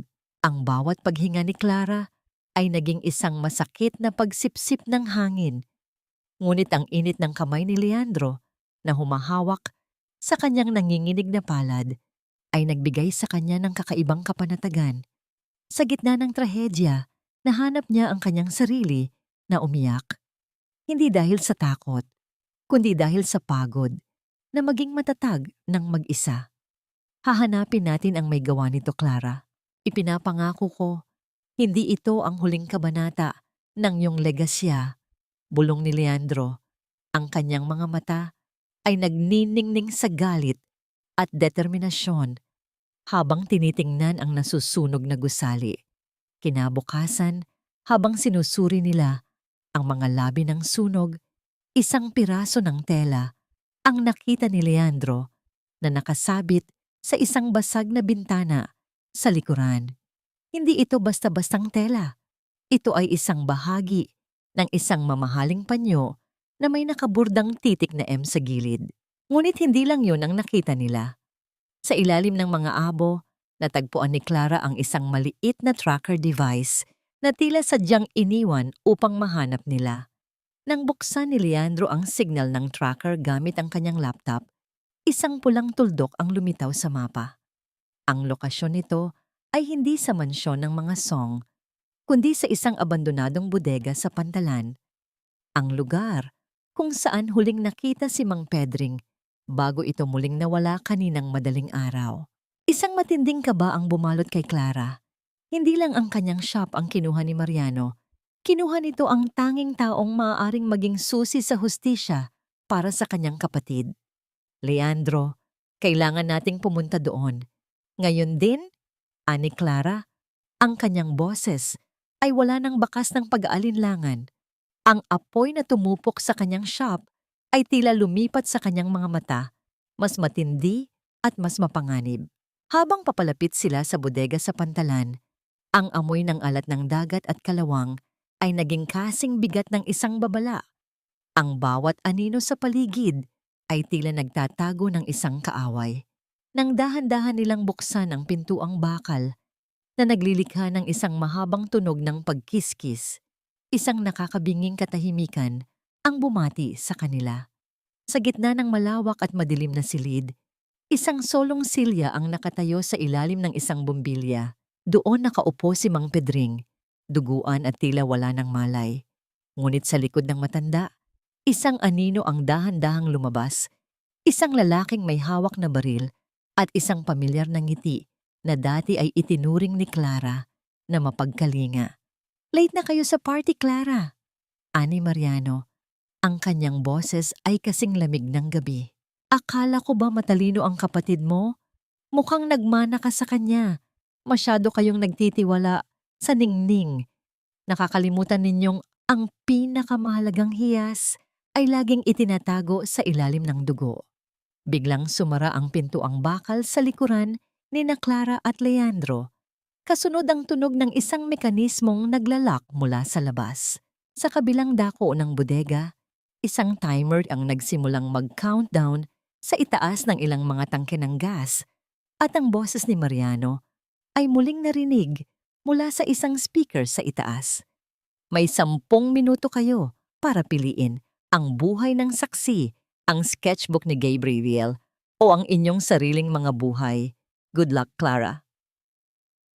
Ang katarungan, kung minsan, ay hindi isang premyo na basta na lamang ibinibigay. Ito ay isang hiyas na kailangan mong kunin mula sa gitna ng nagngangalit na apoy, kahit na ang kapalit nito ay ang pagkapaso ng iyong sariling mga kamay. Ang malamig at mapanguyam na tawa ni Mariano mula sa speaker ay tila isang laso na gumapang sa bawat sulok ng bodega. Kasabay nito, ang sunod-sunod at mabilis na tunog mula sa timer. 9:58 minuto, 9:57 ay naging isang martilyong paulit-ulit na pumupukpok sa dibdib ni na Clara at Leandro. Ang malawak at madilim na espasyo ay biglang naging isang nakamamatay na kulungan. Bawat anino ay tila isang halimaw na nag-aabang sa kanilang pagbagsak. "Clara, get back!" sigaw ni Leandro habang sinusubukan niyang kalampagin ang nakakandadong pintuang bakal. Ang bawat pagtama ng kanyang kamao sa metal ay naglilikha ng isang desperadong tunog na nilalamon lamang ng katahimikan ng bodega. Walang saysay. Ngunit si Clara, sa halip na magpanik, ay biglang naging kalmado. Ang kanyang mga mata, na kanina ay puno ng gulat, ay naging matalas at mapanuri. Tumingin siya sa paligid, sa mga kalawanging kadena na nakasabit sa itaas, sa mga basag na bintana na masyadong mataas upang abutin, at sa maliit na kandado ng bakal na kahon kung saan nakalagay ang sketchbook ni Gabriel. Ang kanyang isip, na hinasa ng maraming taon ng pag-intindi sa mga maliliit na detalye ng paggawa ng alahas, ay nagsimulang maghanap ng solusyon. "Leandro, si Mang Pedring," utos ni Clara. Ang kanyang boses ay naging matatag. "Kailangan nating alisin ang gapos niya. Ako na ang bahala sa sketchbook." Habang si Leandro ay abala sa pagtulong kay Mang Pedring, mabilis na lumapit si Clara sa kahon. Tinanggal niya ang isang hairpin mula sa kanyang buhok. Ang maliit na piraso ng metal na ito, na dati ay palamuti lamang, ay naging isang susi sa gitna ng panganib. Ang kanyang mga daliri ay nanginginig, ngunit ang kanyang mga galaw ay tiyak at mabilis. Ang bawat pagpihit niya sa loob ng kandado ay isang pakikipaglaban sa oras. 7:43, 7:42. Sa isang marahang pag-click, bumukas ang kandado. Mabilis na kinuha ni Clara ang sketchbook at isinilid ito sa loob ng kanyang damit. Kasabay nito, nagising si Mang Pedring. Ang matanda ay puno ng pasa at sugat. Halos hindi makatayo sa sarili nitong mga paa. "Wala na tayong oras!" sigaw ni Leandro. "Clara, sa likod ng mga tangke, may nakita akong isang lumang vent doon." Inalalayan ni Clara si Mang Pedring habang si Leandro naman ay sinisipa ang kalawanging takip ng ventilation shaft. 3:15, 3:14. Ang bawat tunog ng pagtama ng sapatos ni Leandro sa metal ay nagiging mas desperado. Sa huling malakas na sipa, bumigay ang takip. Nag-iiwan ng isang makipot na butas na sapat lamang para sa isang tao. Ikaw na mauna, Clara. Isama mo si Mang Pedring, utos ni Leandro. Hindi, sabay tayong aalis. Pagtanggi ni Clara. Walang oras, Clara. Go! Isang matigas na pagtulak mula kay Leandro ang nagpasya sa lahat. Tinulungan niyang makaakyat si Clara at ang matanda palabas. 0:58, 0:57, manimkim tahande. Nang si Leandro na ang aakyat, isang bahagi ng kisame ang bumagsak dahil sa kalumaan, hinarangan ang kanyang daanan. Ang kanilang mga mata ay nagtagpo sa gitna ng siwang, ang mga mata ni Clara na puno ng takot at ang mga mata ni Leandro na puno ng isang malalim at mapayapang pagtanggap. Clara, mabuhay ka! Bulong ni Leandro. Isang ngiti ng sakripisyo ang sumilay sa kanyang mga labi. 0:10, 0:9. Leandro! Ang sigaw ni Clara ay tila isang punyal na humiwa sa katahimikan ng gabi. Ngunit bago pa man umabot sa 0 ang timer, nakita ni Leandro ang isang manhole cover sa sahig sa ilalim ng mga gumuhong kahoy. Sa huling lakas, tinanggal niya ito at tumalon sa dilim. Kasabay nito, isang nakakabiinging pagsabog ang yumanig sa buong pantalan. Ang bodega ay naging isang dambuhalang bola ng apoy, nagliliwanag sa madilim na kalangitan na tila isang huling hininga ng impyerno. Napasalampak si Clara sa lupa. Ang kanyang mga luha ay humahalo sa alikabok at abo. Yakap niya ang sketchbook habang pinapanood ang lugar kung saan huli niyang nakita si Leandro. Tapos na ang lahat. Natalo siya. Ngunit mula sa maduming tubig ng dagat sa gilid ng pantalan, isang katawan ang dahan-dahang lumitaw. Umuubo at puno ng sugat, ngunit buhay. Si Leandro, sa gitna ng pagkawasak, isang himala. Nang magtagpo silang muli, walang salitang namutawi. Isang mahigpit na yakap ang naging sagot sa lahat ng tanong. Ngunit ang kanilang munting tagumpay ay biglang pinutol ng tunog ng isang cellphone na nagriring sa malapit. Isang burner phone na sadyang iniwan ni Mariano. Sinagot ito ni Leandro at ang malamig na boses ni Mariano ay muling narinig mula sa kabilang linya. Malinaw at walang bakas ng gulat. Congratulations, Clara. Nailigtas mo ang iyong mga kaibigan at nakuha mo ang iyong munting libro. Pero habang abala kayo sa paglalaro ng apoy, ako naman ay abala sa pagsisindi ng bagong apoy sa labas. Buksan mo ang iyong social media at makikita mo ang huli kong regalo. Nanginginig na binuksan ni Clara ang kanyang telepono. Isang video ang nagtitrending online.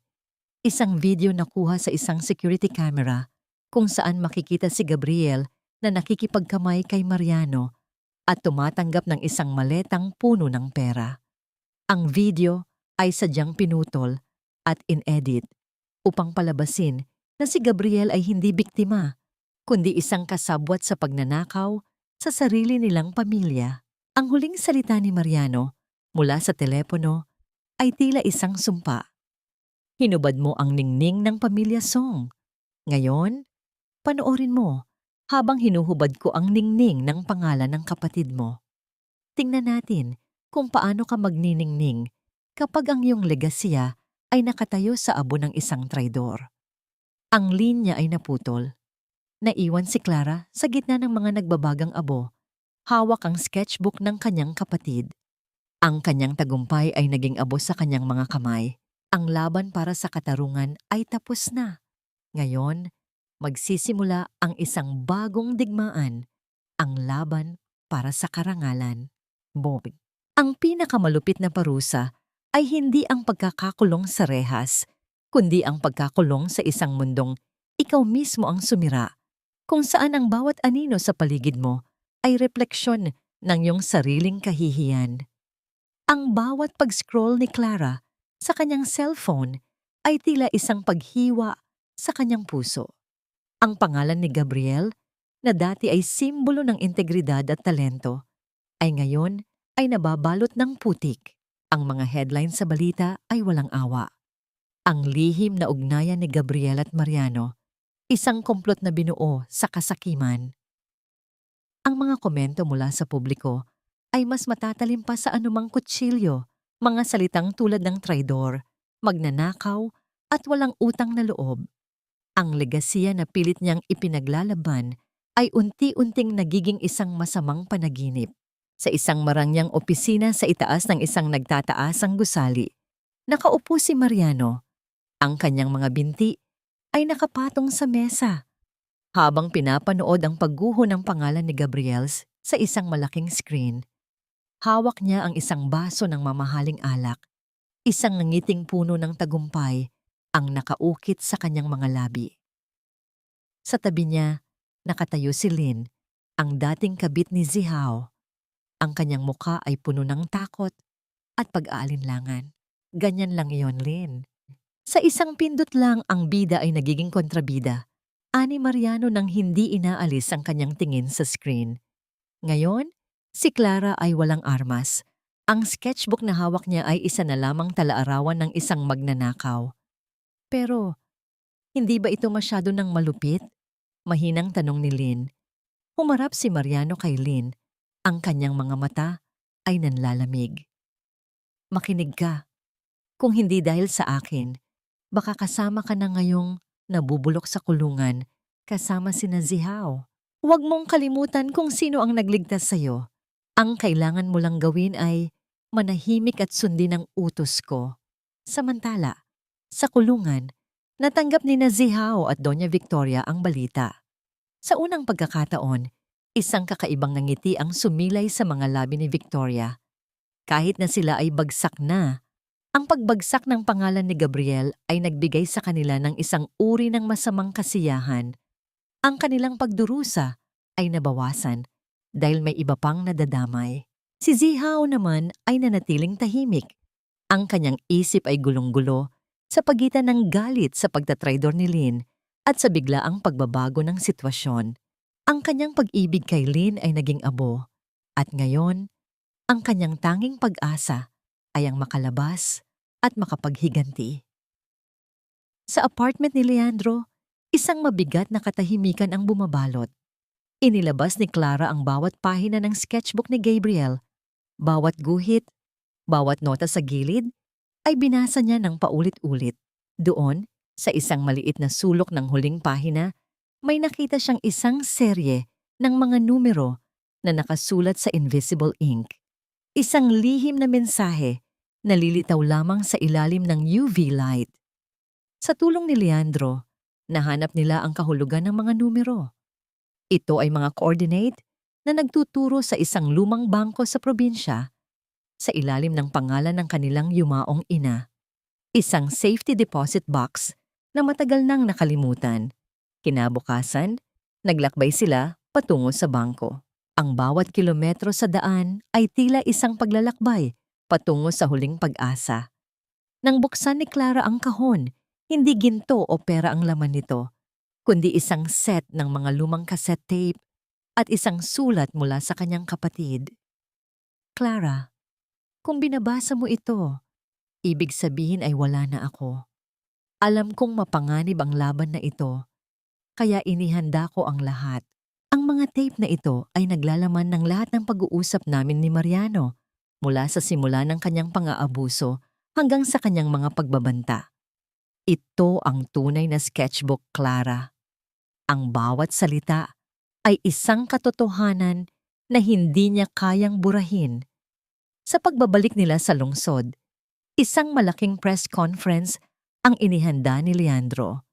Sa harap ng daan-daang kamera, habang si Mariano ay abala sa pagdiriwang ng kanyang tagumpay, ipinarinig ni Clara ang mga tape. Ang boses ni Mariano ay umalingaw-ngaw sa buong bansa. Ang kanyang mga pag-amin sa pagnanakaw, ang kanyang plano na gamitin ang mga song, at ang kanyang utos na patahimikin si Gabriel.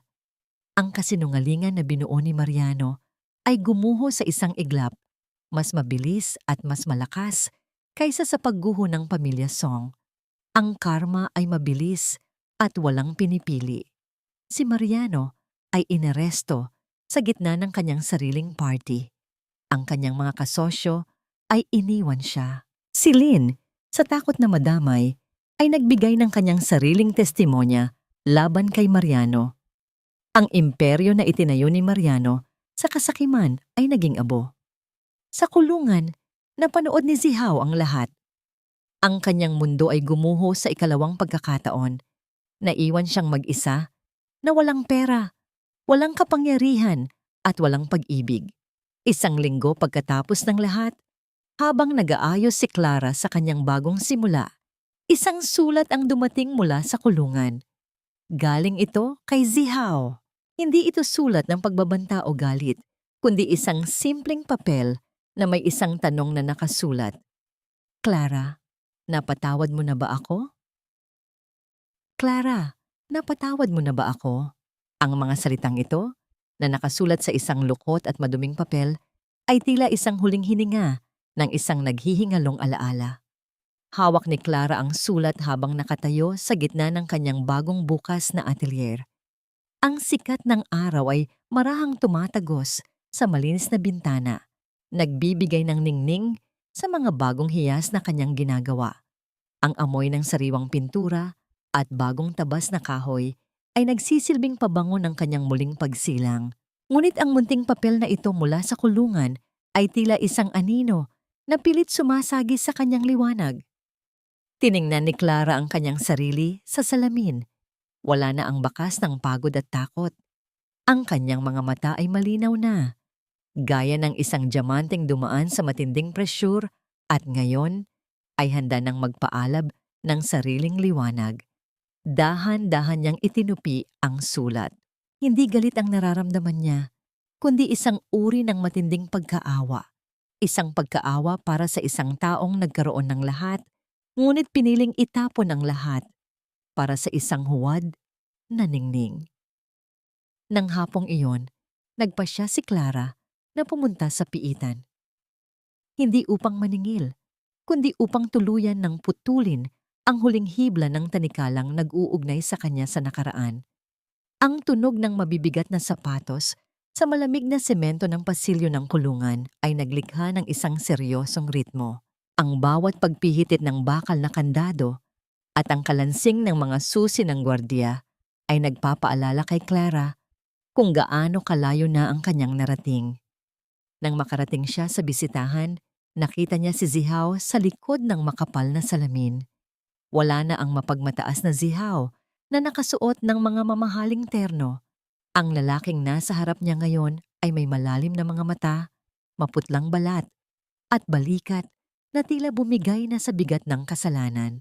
Nang magtama ang kanilang mga mata, nakita ni Clara ang panginginig ng mga labi ni Zihaw. Clara, dumating ka! Bulong ni Zihaw sa intercom. Ang kanyang boses ay nanginginig at puno ng pagsisisi. Salamat. Akala ko hinding-hindi mo na ako titingnan muli. Nandito ako, Zihaw, dahil gusto kong matapos na ang lahat. Mahinahong sagot ni Clara.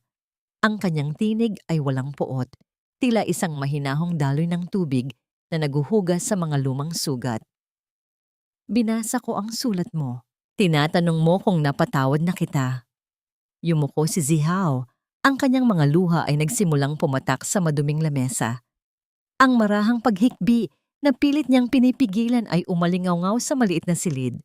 Alam kong wala akong karapatan. Sinira namin ang buhay mo. Sinira namin ang pamilya mo. Pero Clara, araw-araw kong nakikita ang mukha ni Gabriel sa panaginip ko. Hindi ako makatulog. Ang tanging paraan lang para makahinga ako ay ang malaman kung may puwang pa ba para sa patawad sa puso mo. Huminga ng malalim si Clara. Hinaplos niya ang kanyang sariling dibdib. Dinarama ang bawat tibok ng kanyang puso na ngayon ay malaya na. Zihaw, ang pagpapatawad ay hindi nangangahulugang tama ang ginawa ninyo. Hindi rin ito nangangahulugang malilimutan ko ang sakit. Pinapatawad kita, hindi dahil karapat-dapat ka, kundi dahil karapat-dapat akong magkaroon ng kapayapaan. Ayoko nang bitbitin ang galit sa inyo sa bawat araw ng buhay ko.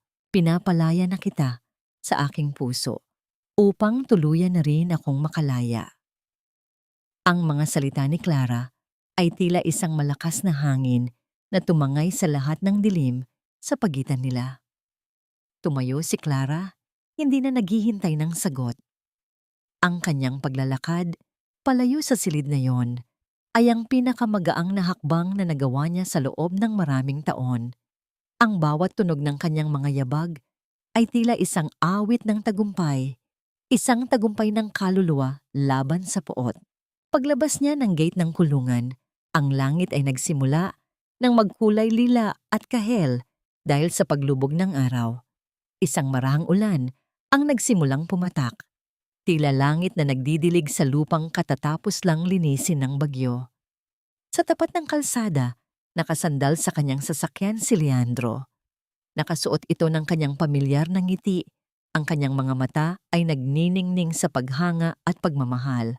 Dahan-dahang lumapit si Leandro at binuksan ang isang malaking itim na payong upang protektahan si Clara mula sa ulan.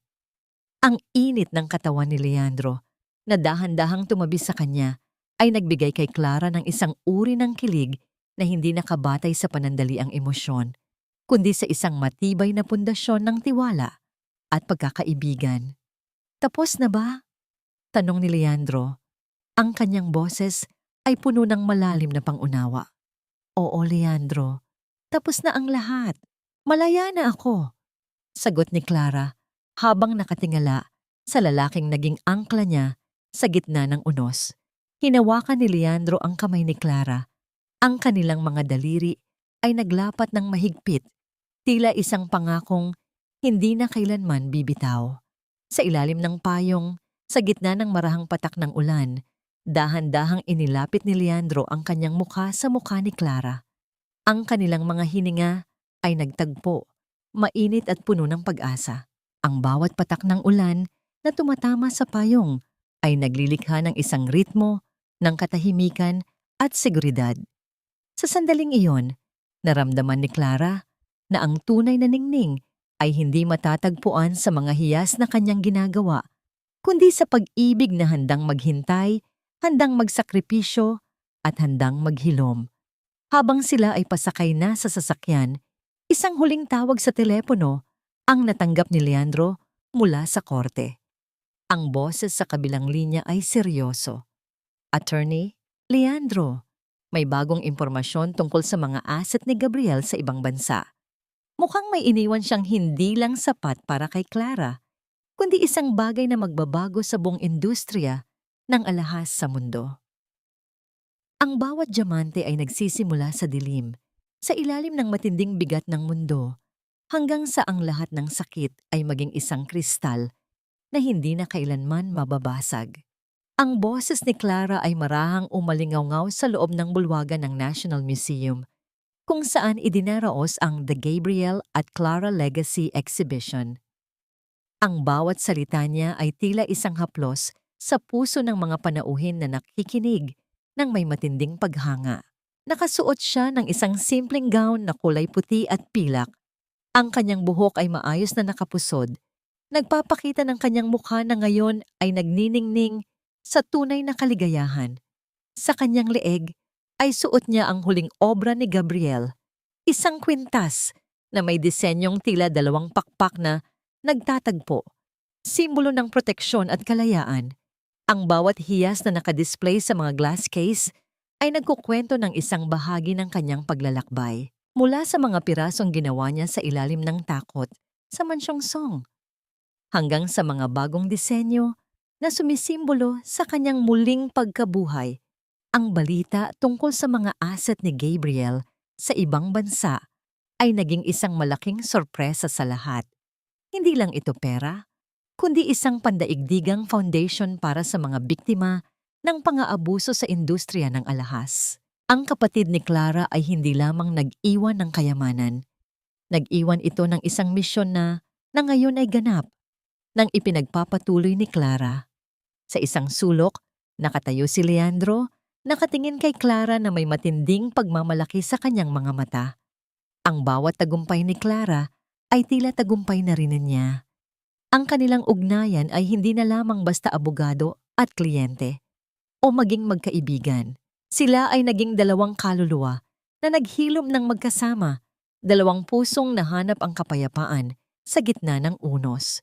Habang nagpapatuloy ang gabi, lumapit si Leandro kay Clara at marahang hinawakan ng kanyang baywang. Ang haplos na yon ay nagpadala ng isang pamilyar na init sa buong katawan ni Clara, isang pakiramdam na nagsasabing hindi na siya muling maglalakad nang mag-isa sa dilim. You did it, Clara. Kuya Gabriel is definitely smiling down on us right now. Bulong ni Leandro, ang kanyang boses ay puno ng lambing. Hindi ko ito magagawa kung wala ka, Leandro. Ikaw ang nagturo sa akin na ang tunay na lakas ay hindi nagmumula sa paghihiganti, kundi sa pagtayo muli matapos ang bawat pagkadapa. Tugon ni Clara habang nakasandal ang kanyang ulo sa balikat ni Leandro. Ngunit sa gitna ng karangyaan ng gabing iyon, isang matandang babae ang lumapit sa kanila. Nakasuot ito ng kupas na damit at tila nahihiyang magpakita. Nang makalapit ito, nakilala ni Clara ang dating kasambahay sa mansyonan ng mga Song, si Aling Martha, ang tanging taong nagpakita sa kanya ng kaunting habag noong siya ay inaapi pa. Ma'am Clara, may ibinigay po si Doña Victoria. Isang sulat bago siya tuluyang mawalan ng bait sa loob ng piitan. Mahinang sabi ni Aling Martha habang iniabot ang isang luma at maduming sobre. Nang buksan ni Clara ang sulat, ang mga salita ay tila isinulat ng isang taong wala na sa katinuan. Ngunit sa gitna ng mga magulong linya, may isang pangungusap na kumuha sa atensyon ni Clara. Ang tunay na diamante ng inyong pamilya ay hindi ang mga alahas, kundi ang sikretong itinatago ng iyong ama tungkol sa iyong tunay na pagkatao. Hanapin mo ang lumang relo sa atik ng inyong bahay. Ang puso ni Clara ay muling tumibok ng mabilis. Akala niya ay tapos na ang lahat ng sikreto. Akala niya ay nakuha na niya ang lahat ng sagot. Ngunit ang huling revelasyong ito mula sa isang baliw na kaaway ay tila isang bagong mitya na nagsisimulang magliyab. Tumingin si Clara kay Leandro at sa isang tingin lamang naintindihan ng lalaki ang ibig sabihin ng dalaga.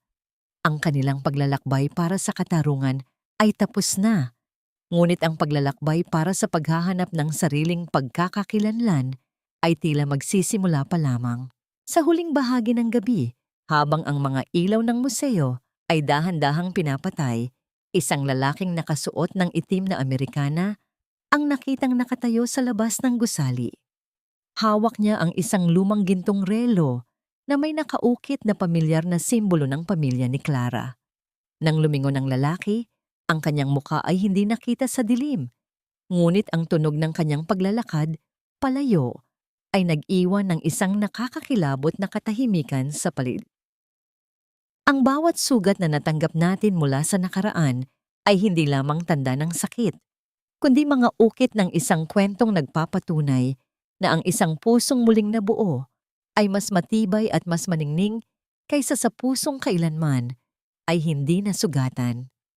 Sa loob ng kanyang munting hardin sa likod ng bagong tayong atelier, nakaupo si Clara habang pinapanood ang dahan-dahang paglubog ng araw.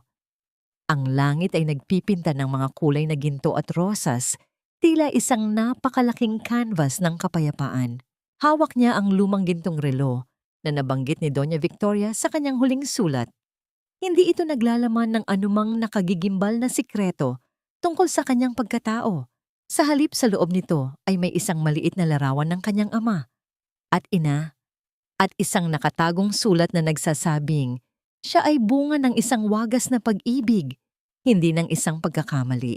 Napagtanto ni Clara na ang tunay na kayamanan ay hindi ang mga hiyas o ang titulo ng pamilya, kundi ang kakayahang makilala ang sarili sa gitna ng unos. Ang misteryosong lalaking nakita niya sa labas ng museo ay ang Draper ng kanyang ama noon na sadyang itinago ang relo upang matiyak na ito ay mapupunta sa tamang mga kamay sa tamang panahon. Wala nang bagong kaaway, wala nang bagong digmaan. Ang lahat ng mga pinto ay ganap na nang naisara. Nagiiwan lamang ng isang malawak na bukas na bintana patungo sa kanyang hinaharap. Narinig ni Clara ang tunog ng mga yabag ng sapatos sa damuhan, isang pamilyar at matatag na ritmo na nagpapatibok ng kanyang puso sa isang masayang paraan. Hindi na siya kailangang lumingon upang malaman kung sino ito. Ang amoy ng mint at ang init ng presensyang iyon ay sapat na upang pakalmahin ang anumang natitirang kaba sa kanyang dibdib. Lumalalim na ang gabi, Clara. Baka malamigan ka rito sa laba. Mahinang sabi ni Leandro habang inilalagay ang kanyang Amerikana sa mga balikat ni Clara. Ngumiti si Clara at hinawakan ang kamay ni Leandro na nananatili sa kanyang balikat. Iniisip ko lang, Leandro, kung gaano kalayo na ang narating natin. Parang kailan lang, ang tanging pangarap ko ay makaligtas sa bawat araw. Ngayon, natututo na akong mabuhay para sa bawat sandali. Humarap si Leandro sa kanya, ang kanyang mga mata ay nagniningning sa ilalim ng unang sinag ng mga bituin.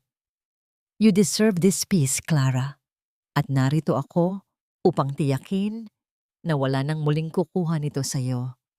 Are you really happy now? Isang malalim na buntong hininga ng kaligayahan ang kumawala sa mga labi ni Clara.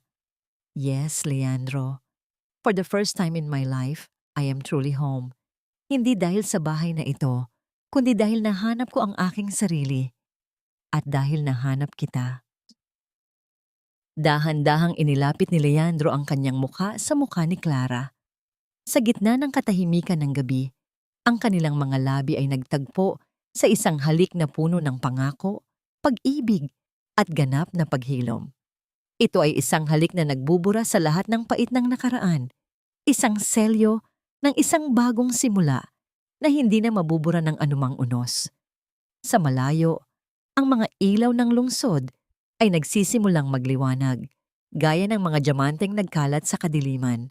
Ngunit para kay Clara, ang pinakamahalagang ningning ay ang apoy na nagliliyab sa kanyang puso. Isang apoy na hindi na muling mamamatay. Ang kwento ni Clara ay natatapos dito, hindi sa isang sigaw ng paghihiganti, kundi sa isang bulong ng pasasalamat. Ang hustisya ay nakamit na, ang mga kaaway ay nagdusa na sa kanilang sariling mga kamay, at ang kapayapaan ay ganap na ring nanahan sa puso ng isang babaeng minsan ay itinuring na ulila. Ngunit ngayon ay kinikilala bilang reyna ng kanyang sariling tadhana.